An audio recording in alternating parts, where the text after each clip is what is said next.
वीर विठ्ठलाची गाडी कळिकाळ पाया पडी.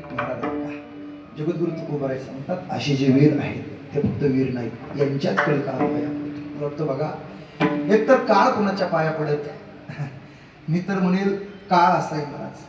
काळाच्या तडाख्यातून कुणालाही सुट्टी, कुणाला सुट्टी नाही महाराज. बघा, भगवान परमात्म्याने घेतलेले अवतार ते सुद्धा भगवान परमात्म्याला काय करावं लागले, संपवावं लागले.